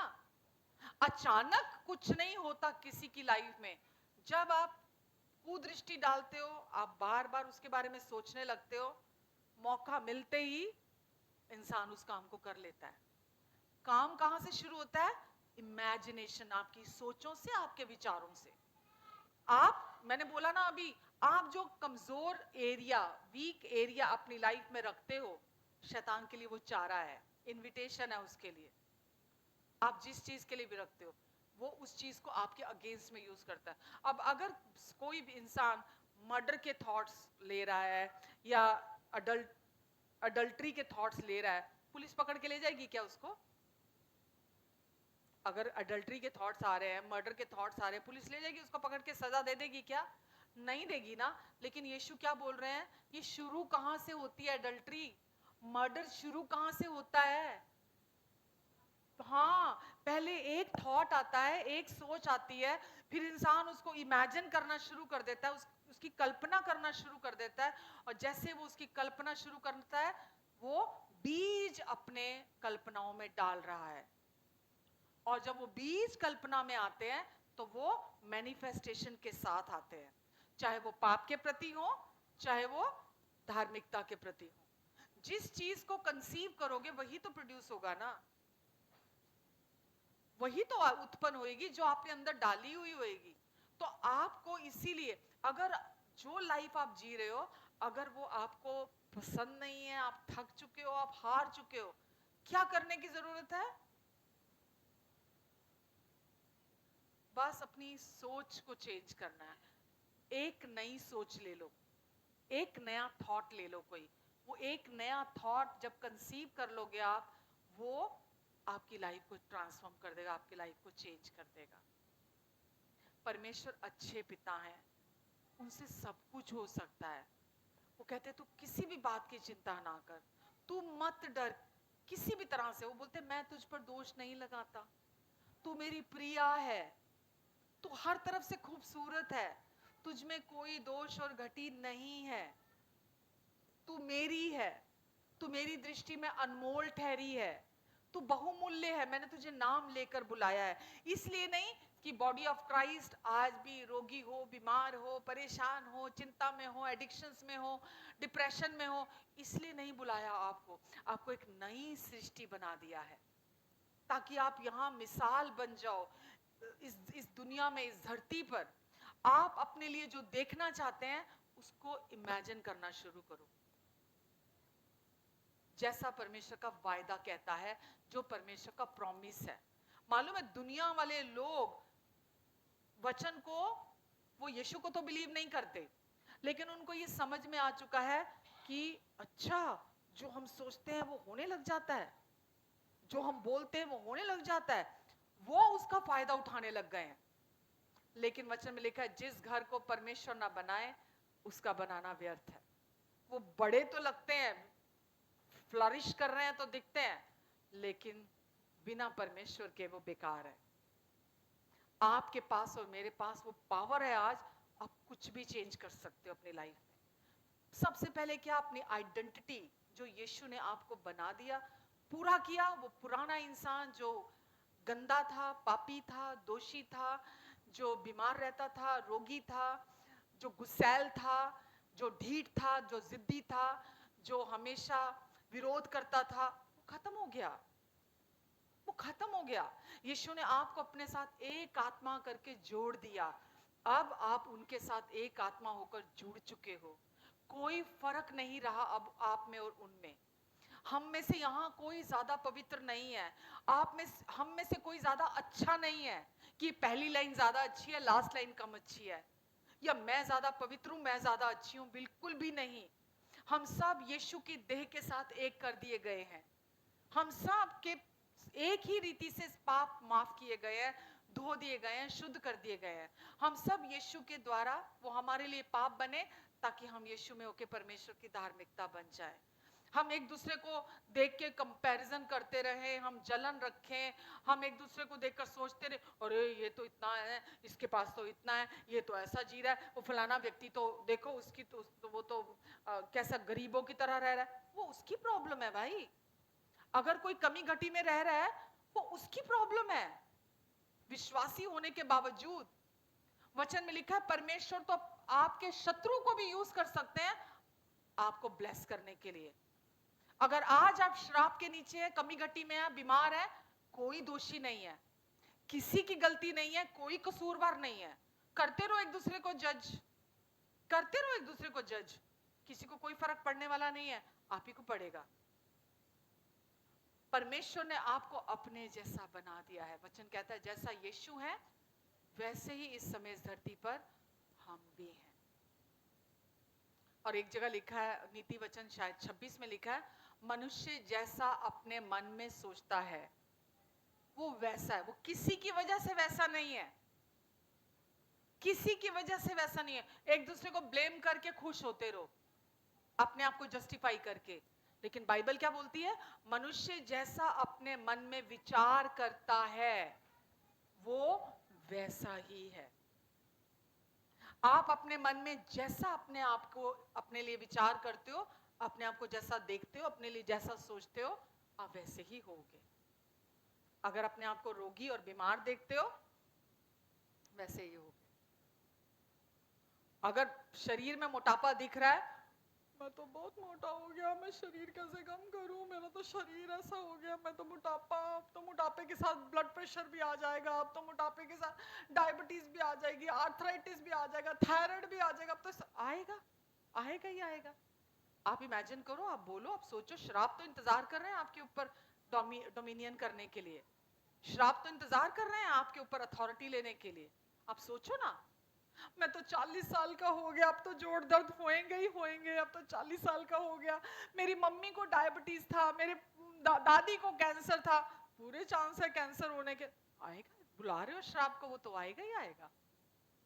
आप इमेजिन करने लग जाते हो ना वो चीजें कि उसको था, वो बीमार था, वो बीमार था। अरे भाई, आप विश्वासी हो, यीशु के लहू से धोए गए, खरीदे गए, नई सृष्टि हो, पुरानी बातें बीत गई। वो जनरेशनल कर्सेस अब आपकी लाइफ में नहीं आ सकते, वो आपके ऊपर अथॉरिटी नहीं रख सकते। आप कल्पना करना बंद कर दो, रोक लगाओ। अपनी इमेजिनेशन को परमेश्वर की महिमा के लिए इस्तेमाल करो। आप, मेरी तो मम्मी ऐसी थी, मेरे तो पापा ऐसे थे, मेरे तो दादी ऐसी थी, मेरे तो दादा ऐसे थे, वो जैसे मर्जी थे। आप श्रापों को बुला रहे हो। आप समझ रहे हो? शैतान भी सबसे ऊपर से नीचे क्यों गिराया गया? 100 नंबर दूंगी जिसने सही बता दिया।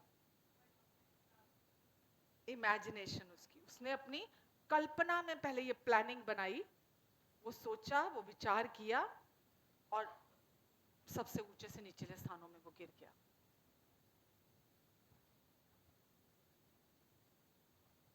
वो स्थान अब हमारे लिए नहीं है, वो शैतान के लिए है।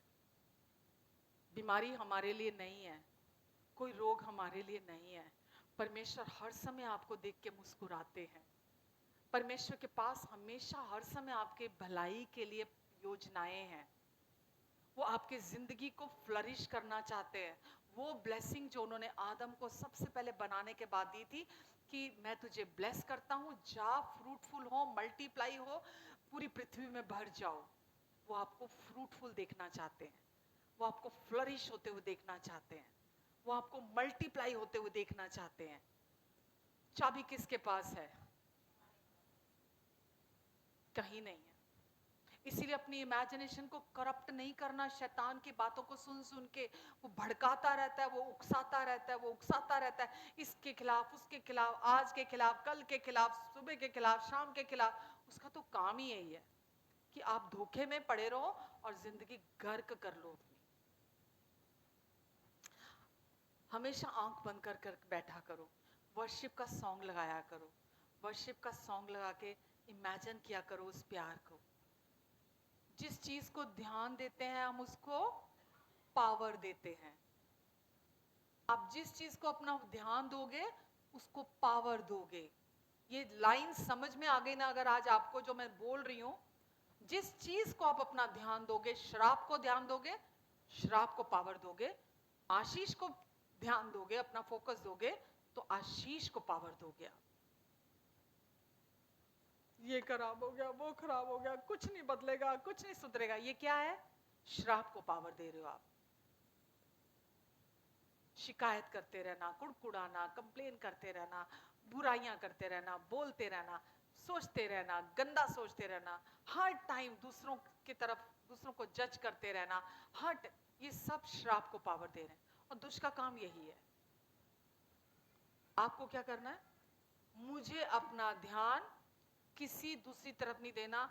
परमेश्वर ने कहा मेरा अनुग्रह का सिंहासन तुम्हारे लिए खुला हुआ है, ताकि जरूरत के समय में तुम मुझसे अनुग्रह रिसीव करो। परमेश्वर दोनों बाहें फैलाए हुए, दोनों हाथ खोले हुए अपना अनुग्रह मेरी तरफ उड़ेल रहे हैं, बहाल कर रहे हैं। अगर मुझे शारीरिक चंगाई चाहिए, परमेश्वर का अनुग्रह मेरी जिंदगी में वो बहाल कर रहे हैं। मुझे मेंटल हेल्थ, मेंटल पीस चाहिए, परमेश्वर अपने अनुग्रह को बहाल कर रहे हैं।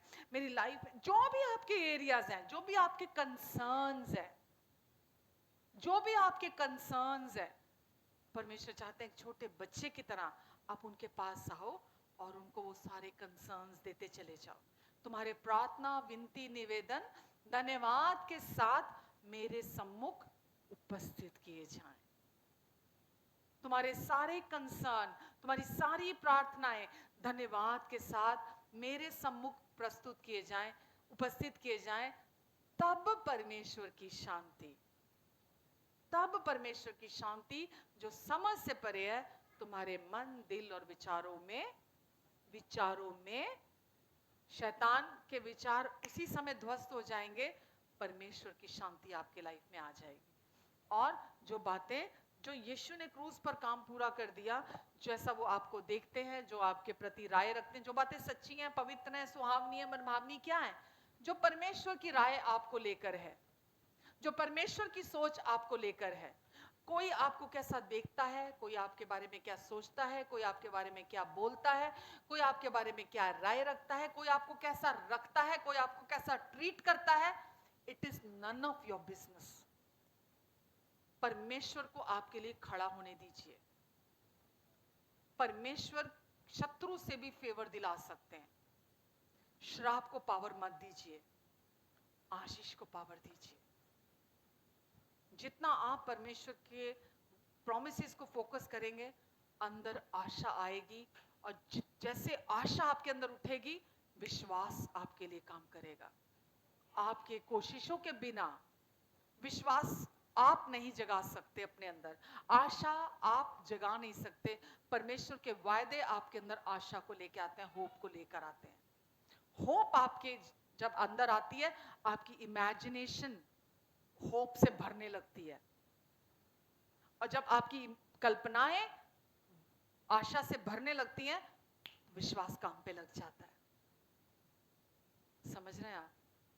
विश्वास शरीर का काम नहीं है, सेल्फ एफर्ट नहीं है, विश्वास आत्मा का फल है। और आपको अपनी इमेजिनेशन को खाली परमेश्वर के चरित्र से, परमेश्वर की बातों से, जो वो आपके लिए कहते हैं, जो आपको देखते हैं, जो आपके लिए बोलते हैं, जो आपके लिए राय रखते हैं, उससे भरना है। मम्मी ने क्या कह दिया, पड़ोसन ने क्या कह दिया, दोस्त ने क्या कह दिया, कलीग ने क्या कह दिया, इसने ऐसा किया है, उसने ऐसा किया, उसने मुझे ऐसा ट्रीट किया, उसने, सब भूल जाओ। ये आपको समझना पड़ेगा, ये शैतान का चारा है।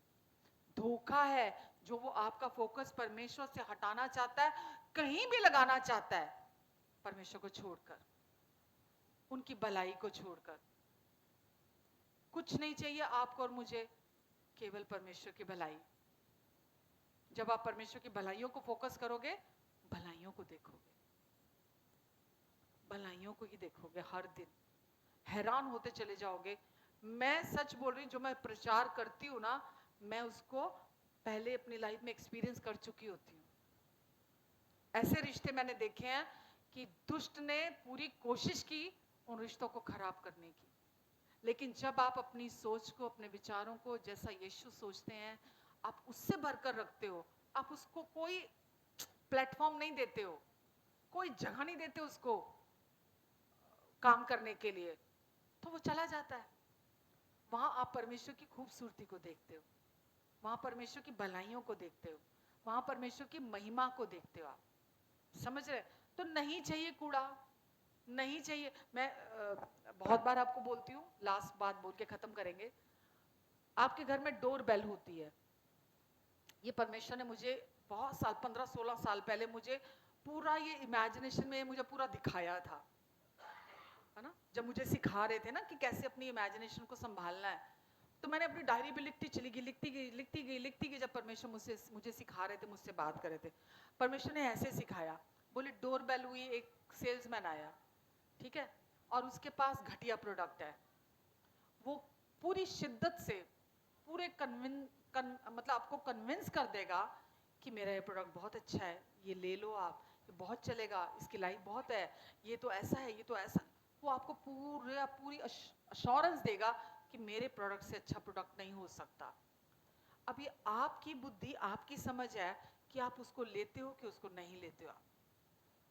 आपने अगर एक बार ठान लिया कि मुझे ये नहीं चाहिए, वो आपको कन्विंस कर सकेगा? आपने ठान लिया मुझे ये नहीं चाहिए, वो आपको कन्विंस नहीं कर पाएगा। ऐसे ही शैतान जब आपको डर के विचार, चिंता के विचार, बेचैनी के विचार, दोष लगाने वाले विचार, गंदगी, मुझे आपको ज्यादा एक्सप्लेन करने की जरूरत नहीं है, जब वो ऐसे थॉट्स लेकर आता है, आपने एक बार ठान लिया है मुझे ये नहीं चाहिए, आप लोगे? वो क्यों बेच के जा रहा है?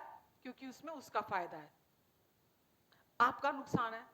जो आपके पास है उसको वो चाहिए, पर वो अपना घटिया बेचेगा तभी जो आपके पास है वो ले सकता है, ठीक है?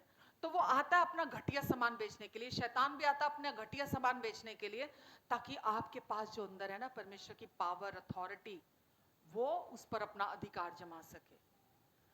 आपने अगर ये ठान लिया मुझे ये नहीं चाहिए, सच बोल रही हूँ, एक बार आपको शांति की आदत पड़ गई ना, प्रार्थना, विनती, निवेदन, धन्यवाद के साथ सौंपने की, किसी भी बात की चिंता नहीं करनी है। परमेश्वर ने हमें, मैंने बोला था ना, ये प्रिस्क्राइब्ड किया है, किसी बात की चिंता नहीं करनी है, नहीं सोचना, नहीं मैं, तो आप हमेशा के लिए शांति में रहोगे। दुष्ट नहीं चाहता आप शांति में रहो, वो नहीं चाहता आपका ध्यान परमेश्वर के ऊपर लगे, उनकी भलाइयों के ऊपर लगे। समझ लो शैतान एक घटिया सेल्समैन की तरह आता है और वो पूरी कोशिश करता है, कन्विंसिंग पावर है उसके पास कि वो इसमें बहुत अच्छा है। सारी दुनिया के वकील एक तरफ, शैतान एक तरफ। आप सोच लो वो हारा हुआ है लेकिन दिमाग तो काम कर रहा है ना उसका, पूरी स्मार्टनेस के साथ आपको भरमाने की कोशिश करेगा। तो सारी दुनिया के वकील एक तरफ है और आपको लगेगा मैं बहुत स्मार्ट हूं, मुझे समझ में आ रहा है, अच्छा सामने वाला ऐसा है, सामने वाले, ये आप नहीं कर रहे हो, ये वो दलीलें दे रहा है आपको अंदर से, वो आपका ध्यान लेना चाह रहा है और वो आपको इतना कन्विंस कर देगा कि आप कहोगे जो मैं सोच रहा हूं ना वही सच है। वो आप नहीं सोच रहे, शैतान सोचवा रहा है आपको, वो आप नहीं सोच रहे हो। अब आप तो मसीह में नई सृष्टि हो, बिल्कुल परमेश्वर के जैसे हो, आपके पास मसीह का मन है, नया दिल है, नई आत्मा है अब आपके पास, आप नहीं सोच रहे ऐसा, शैतान आपको सोचवा रहा है ऐसा। समझ रहे? नहीं चाहिए घटिया सामान, नहीं चाहिए घटिया चीज, नहीं चाहिए। अपने इमेजिनेशन को बचाना है आपको, अपनी कल्पनाओं को बचाना है आपको, तो वो थॉट नहीं लेना आपने, वो जो दुकान लेके आया नहीं चाहिए, क्योंकि एक बार आपने वो ले ली, सोच ले ली, वो थॉट ले लिया, आप उसको इमेजिन करना शुरू कर दोगे। जैसे आप इमेजिन करोगे आप गर्भवती हो जाओगे उस गंदे बीज के द्वारा, ठीक है। और फिर मैनिफेस्टेशन को रोक नहीं पाओगे, मैनिफेस्टेशन आएगा ही आएगा। फिर समझ रहे हैं आप कितनी पावर है? रुको यहीं, क्या सीखा, क्या समझ में आया? सच में प्रभु का धन्यवाद है, वो हमें इतना प्यार करते हैं कि टाइमली वर्ड देते हैं, हाँ, ताकि हम अपने मन की रक्षा करें, हम अपनी सोचों को, अपने पूरे ध्यान को कहीं और ना लगाएं। हमको पता हम एक आत्मा है और हम स्वर्ग में इस समय बैठे हुए हैं और हम बिल्कुल परमेश्वर के समान हैं, कोई कमी घटी नहीं है, कोई दोष नहीं है। इसलिए हम हमेशा यीशु की सोचों से, वही सोचें आज हमारी हैं, वही विचार हमारे हैं, हम उसी में ही घूमते हैं। इसी की दुनिया को जरूरत भी है, इसी की दुनिया को जरूरत भी है। दूसरे भी हमें देखकर ट्रांसफॉर्म होते हैं, वो परमेश्वर के पास आते हैं। आमेन। चलो नेक्स्ट, अभी इसी को ही आगे कंटिन्यू करूंगी, थोड़ा और चलेंगे आगे कि इसको और कैसे करें, ठीक है। कोशिश करूंगी इसी को करूं। प्रार्थना करें।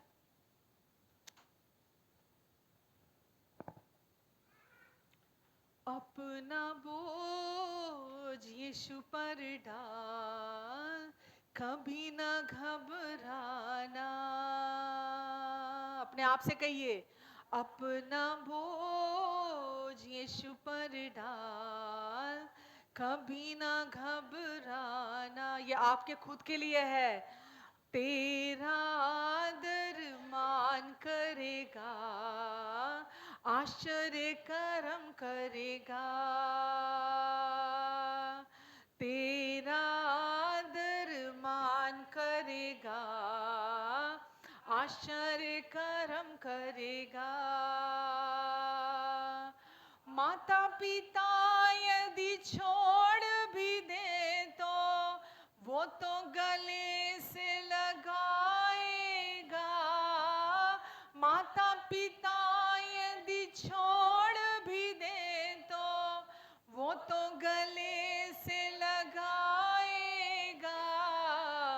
तेरा आदर मान करेगा, आश्चर्य कर्म करेगा। तेरा आदर मान करेगा, आश्चर्य कर्म करेगा। अपना बोझ यीशु पर डाल, कभी ना घबराना, कभी ना घबराना, कभी ना घबराना। आमेन। कभी ना घबराना। अपना सारा बोझ धन्यवाद के साथ अपने यीशु पर डाल दे। तेरा आदर मान करेगा, आश्चर्य कर्म करेगा। इमेजिन हमेशा कीजिए कि पिता कितने अच्छे हैं, क्योंकि सचमुच में वो अच्छे हैं। हमेशा अपनी कल्पनाओं में परमेश्वर के प्यार को कल्पना कीजिए, उनकी भलाइयों को अपने जीवन में कल्पना कीजिए, अपने परिवार में, अपनी सेहत में, अपने आने वाले कल में। उनका अनुग्रह का सिंहासन आपके लिए हमेशा खुला हुआ है, ताकि आप जरूरत के समय पर अनुग्रह पर अनुग्रह, अनुग्रह पर अनुग्रह रिसीव करें। धन्यवाद देती हूँ यीशु में आपको। धन्यवाद आपकी भलाइयों के लिए, आपकी महिमा करते हैं यीशु। हम जब तक इस धरती पर हैं, अपने जीवन के हर क्षेत्र में आपकी भलाइयों को देखेंगे। इसलिए नहीं कि हम बहुत अच्छे हैं, बल्कि इसलिए क्योंकि आप बहुत अच्छे हैं। धन्यवाद देते परमेश्वर। हम कमजोर हैं, हम निर्बल हैं, हम आज भी गिरते हैं, हम आज भी पाप करते हैं, हम आज भी गलतियां करते हैं। लेकिन परमेश्वर आपका अनुग्रह पर अनुग्रह हमें पवित्रता का जीवन, हमें धार्मिकता का जीवन, हमें सच्चाई का जीवन जीने में मदद करता है। जब हम पवित्रता को फोकस करते हैं, पवित्रता को उत्पन्न करते हैं। जब हम धार्मिकता को फोकस करते हैं, अपना ध्यान देते हैं, हम धार्मिकता को उत्पन्न करते हैं। जब हम कमी घटी को, अभाव को, रोग को, बीमारी को अपना ध्यान देते हैं तो हम वही उत्पन्न करते हैं। प्रभु यीशु, इन सब की आंखें खुल जाएं यीशु के नाम से, इन सब की आंखें खुल जाएं और परमेश्वर जैसा आप इन्हें देखते हैं, जो आपकी दृष्टि इनके प्रति है, जो आपकी सोचें, जो आपकी राय इनके प्रति है, ये खुद को वैसा ही देखने लगे। जो आपके विचार हैं वो इनके विचार बन जाएं यीशु के नाम से। जीवित वचन आज इनके अंदर है जो हर समय इन्हें सिखाने के लिए है। दुनिया में चाहे कितना भी शोर क्यों ना हो, आपकी आवाज हमेशा ऊंची और तेज होगी इनके जीवन में। ये हमेशा आपकी आवाज को सुन पाएंगे क्योंकि आप इन्हें बहुत प्यार करते हैं, आप इन्हें बहुत प्यार करते हैं। धन्यवाद देती हूँ परमेश्वर मैं आपको, धन्यवाद। अब कोई भी कभी भी कुछ भी आपके प्यार से इन्हें अलग नहीं कर सकता। ये आपके साथ एक आत्मा होकर जुड़ चुके हैं, आप इनके अंदर हैं ताकि आप इनके द्वारा काम कर सकें। धन्यवाद परमेश्वर, धन्यवाद देते हैं पिता, धन्यवाद यीशु। आज का ये वचन इनकी कल्पनाओं में गर्भवती होगा और प्रभु हम उसका मैनिफेस्टेशन देखेंगे 30 गुना, 60 गुना और 100 गुना यीशु के नाम से। आमेन, आमेन एंड आमेन।